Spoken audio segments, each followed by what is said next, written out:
Bonjour, jeune entrepreneur et personne qui se lève tôt le matin pour faire de l'argent. Voici un nouvel épisode de mon podcast sur un coup de tête. Si cela te plaît, n'hésite pas à mettre un like si tu es sur YouTube. Et si éventuellement j'ai mis le podcast sur les plateformes de streaming, tu peux mettre un commentaire et 5 étoiles sur mon podcast. Allez, bon podcast à toi.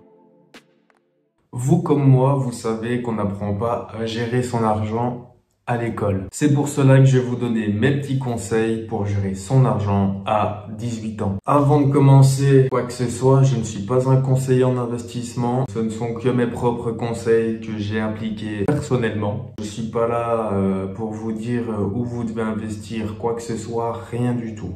Ça marche. À 18 ans, ce qu'on aime faire, c'est faire la fête, bien évidemment, donc dépenser son argent dans de l'alcool, peut-être éventuellement dans de la drogue, que je ne vous conseille absolument pas de faire, bien évidemment. Mais ce qu'on veut, c'est essayer de faire la fête, soit de partir en vacances pour faire justement la fête et du coup boire beaucoup. Et n'oubliez pas que quand on boit beaucoup, on est dans un état second et bizarrement, on est dans un état où on est riche et donc on dépense, on dépense, on dépense. Peut-être que tu ne fais pas partie de ces personnes-là et je te félicite parce que c'est très bien pour toi, pour ta santé, pour ton portefeuille et tutti quanti. Donc peut-être que tu n'as pas forcément besoin de regarder cette vidéo, mais je te conseille quand même de la regarder, on ne sait jamais. Imaginons tu as un petit job.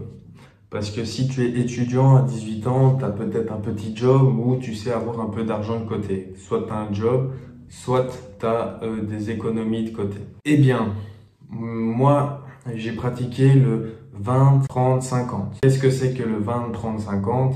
C'est très simple, je t'explique ça maintenant. Tout d'abord, qu'est-ce que ça représente? Donc c'est 20%, 30% et 50%. Imaginons tu as un budget de 100 euros. Imaginons tu as 100 euros, c'est pas un budget, pardon. C'est tu as 100 euros sur ton compte, et ben tu pratiques le 20, 30, 50. 20% de cette somme ira pour tes plaisirs. C'est-à-dire donc 20 euros ici si tu as 100 euros. 30% iront pour l'investissement et 50% iront pour ta sécurité. Par exemple, moi j'ai mis 50% pour ma sécurité parce que moi ici j'ai une voiture, donc j'ai une assurance, etc.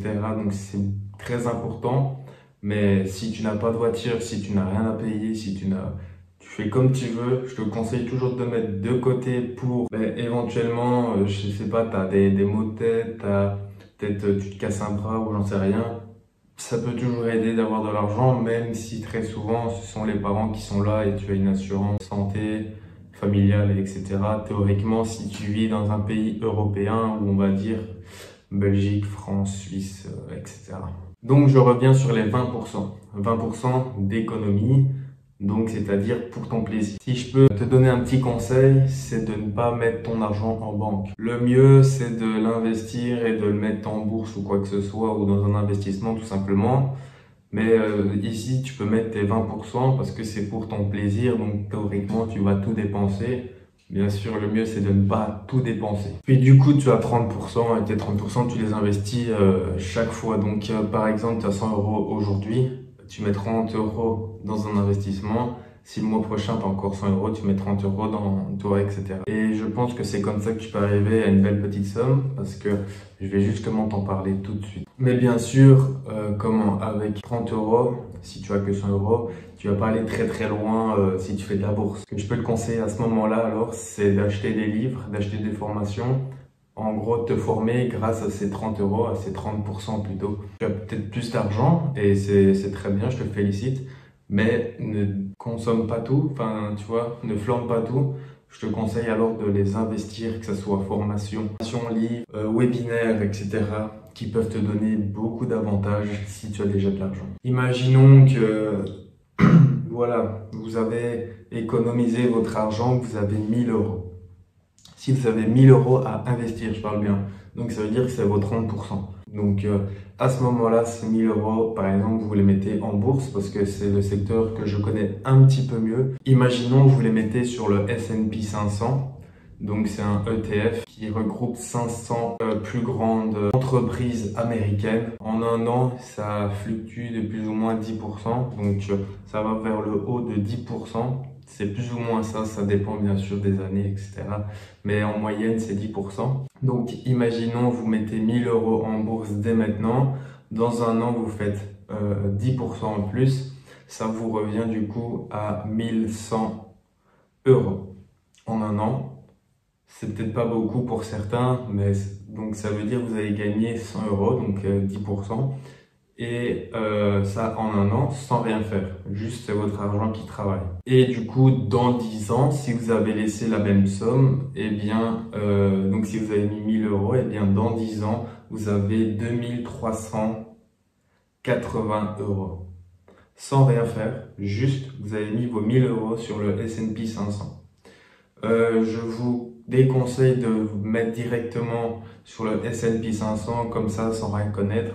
Je vous conseille quand même d'abord de vous informer ce que c'est que le S&P 500, qu'est-ce que ça regroupe, etc. Parce que c'est pas avec mes 2-3 phrases que je vous ai dit là-dessus, mes 2-3 informations, qu'il faut directement mettre tout sur le S&P 500.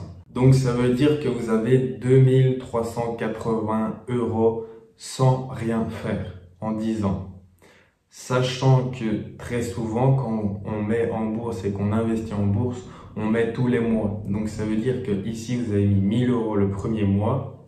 Le deuxième mois, vous mettez ce que vous pouvez. Imaginons 50 euros, ce qui est totalement possible. 50 euros tous les mois, et bien vous aurez beaucoup plus au fur et à mesure. Et si vous pensez que je dis de la merde par rapport aux 2380 euros, il y a tout simplement le calcul à faire qui est que si vous mettez 1000 euros et puis que vous faites 10%, et bien vous verrez que ça fait 1100 et puis ainsi de suite pour le reste, et je vous souhaite juste de regarder. Vous verrez par vous-même en fait, tout simplement. Sinon, mettez votre argent dans des choses qui sont intéressantes et qui peuvent vous enrichir, que ça soit au niveau financier, au niveau souvenir et au niveau apprentissage d'expérience.